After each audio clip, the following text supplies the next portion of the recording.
हमारी बुआ जी थोड़ा सख्त स्वभाव की थी। लड़कियों के मामले में कुछ ज़्यादा ही सख्त थी। परिवार की हर किसी की लड़की के बारे में कुछ ना कुछ बोलना उनकी फितरत थी। वह किसी भी लड़की की कभी भी तारीफ़ नहीं करती थी। ऐसे में उनके घर में उनकी खुद की एक बेटी थी, जिसकी वह हमेशा तारीफ़ करती रहती थी। और उन्होंने अपनी उसी प्यारी सी बेटी के लिए एक रिश्ता पसंद किया, जो अपने आसपास के रिश्तेदारों को दिखाने के लिए एक अच्छे से अच्छा और ऊंचे से ऊंचा घर में रिश्ता तय किया। अपनी नाक को और भी ऊंचा करने के लिए उन्होंने शादी की तैयारियां अच्छे से अच्छी जगह करने की कोशिश की, क्योंकि भाई फूफा जी सरकारी नौकर थे, तो बुआ जी किसी भी चीज़ में कमी नहीं रखना चाहती थी। अपनी नाक ऊपर रखना चाहती थी सारे रिश्तेदारों में। लेकिन बुआ जी के यह सारे अरमान तब टूटते नजर आए जब उनकी बेटी ने अपने होने वाले पति के दोस्त के साथ में सेटिंग कर ली। अब क्या था, अब बुआ जी की बेटी को यह पता था मम्मी इस रिश्ते के लिए कभी हाँ नहीं करेंगी। एक दिन बुआ जी की बेटी किसी काम से मार्केट गई और वापस लौटकर वह रात को नहीं आई। अब बुआ जी तो बहुत परेशान। उन्होंने सारी जगह फ़ोन कर लिए, लेकिन उनकी बेटी का कहीं कोई पता नहीं था। अब बेटी सुबह वापस घर आए तो बुआ जी पूरे गुस्से में लाल पीली हो चुकी थी और उन्होंने अपनी बेटी को घर के अंदर कदम भी नहीं रखने दिया और गेट से ही उनका गुस्सा सुनाना शुरू कर दिया। बुआ जी ने ऐसे ऐसे शब्द बोले कि वहाँ पर भीड़ इकट्ठा हो गई और आते जाते लोगों को भी यह पता चल गया कि इस घर की लड़की रात को घर वापस नहीं आई थी, क्योंकि बुआ जी का घर सड़क पर ही था।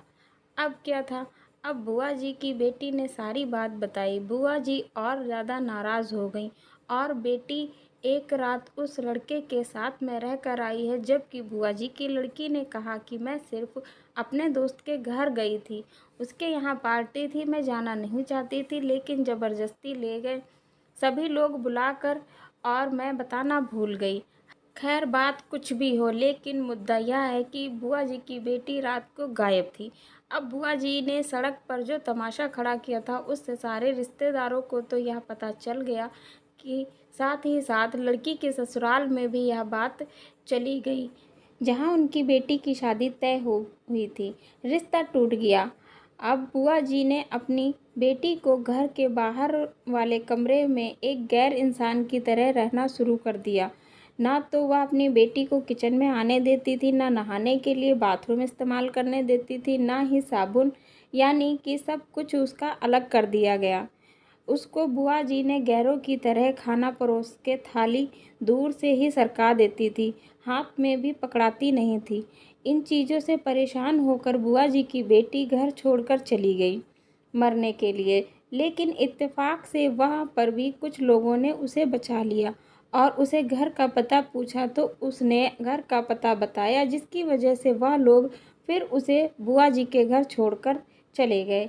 लेकिन बुआ जी के तेवर अभी भी नहीं बदले थे। वह अपने रिश्तेदारों में सारी लड़कियों को बोलती थी, वह अपनी नाक ऊंची रखने के लिए।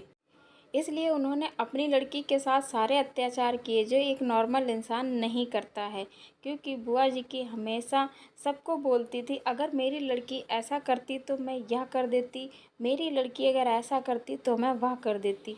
इस वजह से सिर्फ उन्होंने अपनी नाक को ऊंचा रखने के लिए सारी हदें पार कर दी। उन्हें अब नहीं मतलब था कि मेरी लड़की जिंदा है या मरी है, कोई फ़र्क नहीं पड़ता। उसके साथ ना तो कोई बात करता, ना खाना खाता और ना ही पानी पीता, ना कुछ भी नहीं किया जाता था। वह लड़की फिर से परेशान हुई और इस बार वह घर छोड़कर हरिद्वार के लिए चली गई। हरिद्वार में उसे कुछ साधु महात्मा लोग मिले, कुछ अच्छे लोग होते हैं, वह उसे अपने आश्रम में रखते हैं और उन्हें कान्हा जी की दासी बनाकर कान्हा की सेवा में लगा देते हैं। यहाँ तक तो सब ठीक चल रहा था। जब बुआ जी को यह पता चला कि उनकी बेटी सत्संगी है, वह सेवा धाम में लगी हुई है, तो उन्होंने अपनी बेटी को बुलाया। अब उनकी बेटी श्री कृष्ण की दासी हो चुकी थी, तो वह किसी का भी बनाया खाना नहीं खाती थी, खुद ही बनाती थी, भोग लगाती थी और अपना पूजा पाठ करती थी, भजन कीर्तन करती थी। अब तो बुआ जी को भी कोई आपत्ति नहीं थी।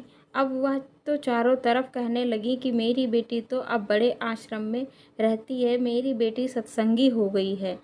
यहाँ तक सब ठीक चल रहा था कि बुआ जी की बेटी को आश्रम में एक लड़का पसंद आ जाता है और उनका वहाँ पर प्रेम प्रसंग शुरू हो जाता है, जिसे देखकर आश्रम के कुछ सत्पुरुष थे जो उन दोनों की शादी करा देते हैं और कहते हैं कि आप अपना गृहस्थ जीवन व्यतीत करिए जा करके।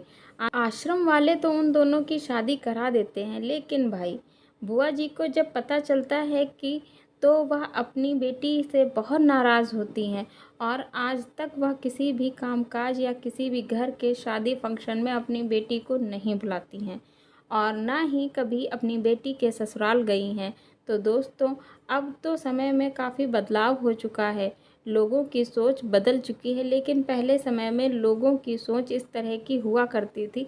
अगर उन्हें पता चलता कि यह लड़की किसी के यहाँ रात रुकी है तो उनके हाथों से खाया पिया नहीं जाता था और उनसे बहुत ही गलत नज़र से देखा जाता था।